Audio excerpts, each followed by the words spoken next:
नमस्कार मंडळी, तुमचं स्वागत आहे आणखीन एका व्हिडिओमध्ये। तर आज देव उजळवणार होते, तर म्हटलं चला तुमच्या बरोबर शेअर करते मी देव कसे उजळवते।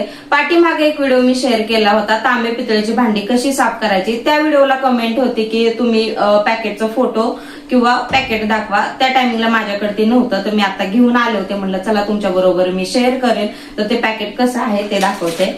तर भैया पावडर म्हणून पॅकेट आहे, जवळून दाखवते तुम्हाला। आणि ह्याची प्राइस फक्त 30 रुपये आहे, जास्त काही प्राइस नाहीये। इझिली स्टोर मध्ये भेटते, नक्की तुम्ही चेक करा, तुम्हाला भेटून जाईल। खूप छान आहे, जादुई पावडर म्हटलं तरी काही हरकत नाहीये। मी 1 वर्षापासून वापरते आणि खूप छान रिझल्ट आहे। इझिली भांडी तांब्याची पितळची खूप साफ होतात। पाण्याने धुवून घ्यायचे, त्याच्यानंतर लावून तुम्ही 1 मिनिट जरी ठेवले त्याच्यानंतर चोळून जरी घेतले ना तरी क्लीन होऊन जातात। आणि देवाचे टाक असू द्या, देव असू द्या, चांदीचे देव असू द्या, तेही साफ होतात। तर समया वगैरे जे पण आपले पितळचे भांडे असतात देवाचे वगैरे, तेही खूप छान साफ होतात। तर म्हटलं चला तुमच्या बरोबर शेअर करते। तर तुम्हाला व्हिडिओ कसा वाटला हे नक्की कमेंट मध्ये सांगत जावा। आवडला असेल तर एक लाईक नक्की करत जावा, एक लाईक केल्यामुळे खूप छान वाटतं। नवीन असेल तर सबस्क्राईब पण करत जावा, नवीन आहे युट्यूब वरती, सपोर्टची गरज आहे, तर सबस्क्राईब करत जावा तुम्ही आणि लाईकही करत जावा। व्हिडिओ मधला कुठला पार्ट आवडला तेही कमेंट मध्ये सांगत जावा। तुम्हाला व्हिडिओ कसे पाहायला आवडतील तेही सांगत जावा, नक्की प्रयत्न करेन मी तुमच्या बरोबर व्हिडिओ शेअर करण्याचा। तर चला आता सुरुवात करते मी देव उजळवायला।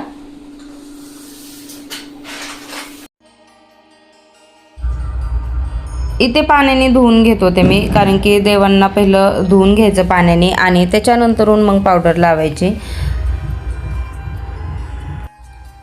तर देव मी आहे ना शनिवारी, अमावस्याला, पौर्णिमेला असं उजळवत असते आणि सणाला वगैरे आहे ना दह्या दुधाने मी साफ करत असते। जास्त करून देवांना असं घासून वगैरे नाही घेत मी। सण वगैरे असेल तर दह्याने वगैरे असे चोळून घेत असते। महिन्यातून वगैरे असं एकाच बारीला मी जास्त असं वाटलं ना तेव्हाच मी असं पावडरनी साफ करत असते। तसं ही पावडर हार्म करत नाही, हातांना पण काही प्रॉब्लेम येत नाही। जसं पितांबरीने कसं हाताला रफ होतात, हात आपले काळे पडतात, तसं काही ह्या पावडरने होत नाही।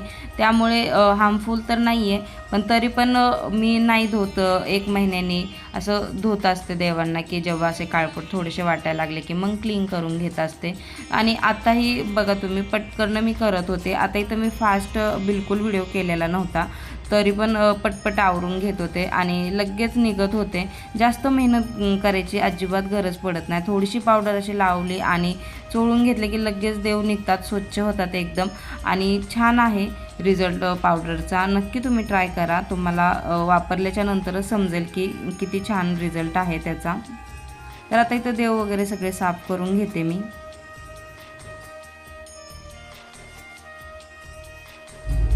तर ब्रशने मी जे डिझाईनचे आहेत ना देव, त्यांना ते पावडर आहे ना डिझाईनमध्ये जाऊन बसते, म्हणून मी ब्रशने शेवटी धुतल्याच्या नंतर क्लीन करून घेते। कारण की त्यामध्ये नंतर सुकल्याच्या नंतर आहे ना ते दिसतं, त्यामध्ये पांढरं असं दिसतं, त्यामुळे मग ब्रशने मी साफ करून घेते। आता इथे देव माझे थोडे मोठे आहेत आणि डिझाईन आहे देवांवरती, गळ्यामध्ये वगैरे जी माळा वगैरे आहे, नक्षी वगैरे आहे त्याच्यावरती, त्यामुळे मग मी काय करते की ब्रशने साफ केल्याच्या नंतर आहे ना ती राहत नाही त्यामध्ये पावडर, त्यामुळे मी ते ब्रशही वापरते। आणि हा ब्रश नवीन आहे, देवांसाठीच मी ठेवलेला आहे आणून, आणि त्यानेच मी साफ करते।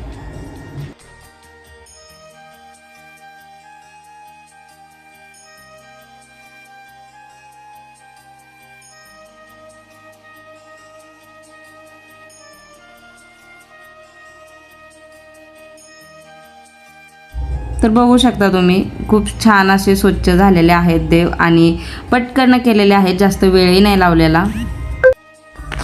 आता इथे देवपूजा करायला सुरुवात केली मी। आता रोज तुमच्याबरोबर मी व्हिडिओ काय शेअर करत नाही देवपूजा कशी करते, कारण की बराचसा वेळ जातो माझा देवपूजामध्ये, 1-1.5 तास लागतो मला देवपूजा करायला, त्यामुळे मी शेअर करत नाही तुमच्याबरोबर।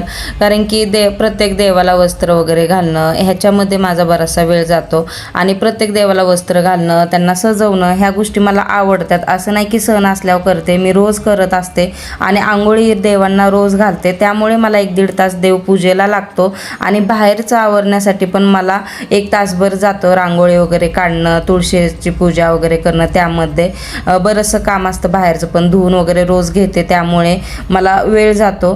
तर आवडतं मला देवपूजा अशी करायला, त्यामुळे मी करत असते रोज नेमाने. माझी नित्यनेम पूजा असते सकाळची देवाची. फक्त महिन्यातून 7 दिवस मी पूजा करत नाही, नाहीतर माझी रोजची पूजा ही असतेच अशी.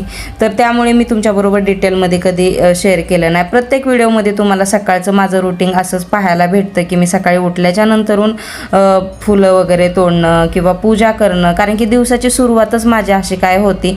मुलं मोठी आहेत माझी आणि मला वेळ भेटतो तेवढं करण्यासाठी, त्यामुळे मी करत असते आणि मला आवडतं पण असं करायला. आता मी 5 वर्षापासून करते आणि नेमाने करते, त्यामुळे आहे ना मला ती सवय झालेली आहे ह्या सगळ्या गोष्टींची. देवापासूनच माझी सुरुवात सकाळची होती, त्यामुळे घरामध्ये एक पॉझिटिव्हिटी पण खूप सकाळचं वातावरण पॉझिटिव्ह होतं आणि खूप छान वाटतं. दिवसही खूप छान जातो आणि प्रसन्न वाटतं. एक दिवस जरी पूजा नाही झाली तरी दिवसभर असं वाटतं काहीतरी चुकलंय आपलं. त्यामुळे तर तुम्हाला जर व्हिडिओ पाहायचा असेल माझं देवांचे वस्त्र वगैरे तर नक्की मला सांगा, मी नक्की तुमच्याबरोबर शेअर करेन. मी कुठून वगैरे घेते तेही तुम्हाला सांगेल. तर इथे देवांना सगळे वस्त्र वगैरे घालून घेत होते. आता मला पूजेमध्ये पण एकदम परफेक्ट सगळ्या गोष्टी लागतात, कारण की काय होतं, मला जोपर्यंत व्यवस्थित देवांना ते व्यवस्थित त्या ठिकाणी बसल्यात की माळी घातल्यात व्यवस्थित, ते व्यवस्थित दिसतात की नाही, कुठला देव व्यवस्थित आहे की नाही, ते सगळ्या गोष्टी एकदम जिथल्या तिथं लागतात. त्यामुळे इतका वेळ खरं तर जातो माझा पूजेमध्ये. आणि वाचन वगैरे पण मी करत असते नेमाने, त्यामुळे पण मला वेळ लागतोच. तर आता इथं मी पूजा वगैरे करून घेते. आता इतकं काय देवाच्या पूजेबद्दल इतकं काही माहीत नाही आहे. जसं जसं माहिती पडेल तसं तसं मी ह्या गोष्टी करते आहे. आता बघू हळूहळू जसं जसं शिकत जाईल तसं तसं. आता काय होतं, पूजा पण आहे ना बऱ्याचशा मी माझ्या वडिलांना विचारून करते, कारण की माझ्या वडिलांना पण खूप आवड आहे देवाची, त्यामुळे त्यांना बऱ्याचशा गोष्टी माहिती आहेत. तर मला पूजा वगैरे कुठली करायची असेल किंवा कुठल्या देवांची असं जसं आता आपण महादेवाची पूजा करतो, लक्ष्मीची पूजा करतो, गणपतीची करतो, तर अशी काही पूजा वगैरे मांडायची असेल ना तर मी माझ्या वडिलांना फोन करत असते आणि त्यांच्याकडनं विचारून मग मी तशी पूजा करण्याचा प्रयत्न करत असते. आता एवढी तेवढी आपल्याकडनं चूक होत असते पूजामध्ये, पण ते आपण मनापासून एखादी गोष्ट करत असेल ना तर ते होतंच आपल्याकडनं. थोडंफार जरी चुकलं तरी ते देव घेतो मानून. आणि त्यामुळे असं काही नाही आहे की आपण आपलं मनापासून करत राहायची कुठलीही गोष्ट. प्रत्येक माणूस काय परफेक्ट नसतो, थोडंफार चुका होतच असतात आपल्याकडनंही. त्यामुळे जसं काय जमन तसं माझ्या परीने जेवढं होता येईल तेवढं मी माझा प्रयत्न करत असते, रोज नेमाने करत असते. आता जसं जमेल तसं. तर माझे देव आहे ना थोडे मोठे आहेत. जेव्हा मी देव घेतले होते तेव्हा मला माहीत नव्हते की छोटे देव पाहिजेत, कारण की मला देवांना सजवायला आवडतं म्हणून मी मोठे देव घेतले होते. आणि असे वस्त्र वगैरे घालता येतात, त्यांना व्यवस्थित असं सजवता येतं म्हणून मी देव मोठे घेतले होते. आणि मोठी इतकं देव असायला पाहिजे असं त्याच्यानंतरून मला कळलं होतं. पण ठीक आहे, आहेत देव माझ्याकडे आणि त्याच्यामुळे मी नेमाने अशी रोज पूजा करते सकाळची. त्यामुळे माझ्या वडिलांना मी विचारलं होतं की असं आहे तर चालेल का, तर ते म्हणले नेमाने जर तू रोजची देवांना आंघोळ वगैरे घालते, पूजा करते तर चालतं. असं काही नाही आहे की छोटे मोठे देव, आपला भाव महत्त्वाचा असतो. तू मनापासून पूजा करते आणि मग त्यामुळे चालतं, असं काही नाही आहे.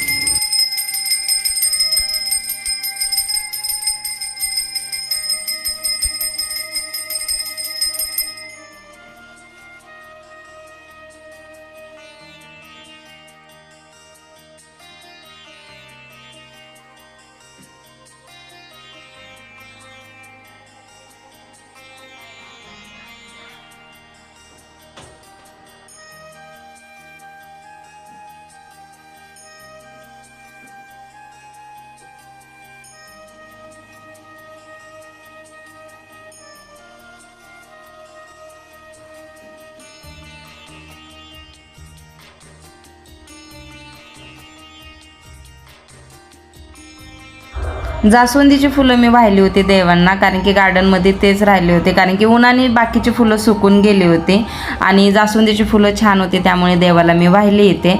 आजचा व्हिडिओ कसा वाटला नक्की सांगा कमेंटमध्ये. भेटूया एका नवीन व्हिडिओ बरोबर, तोपर्यंत बाय.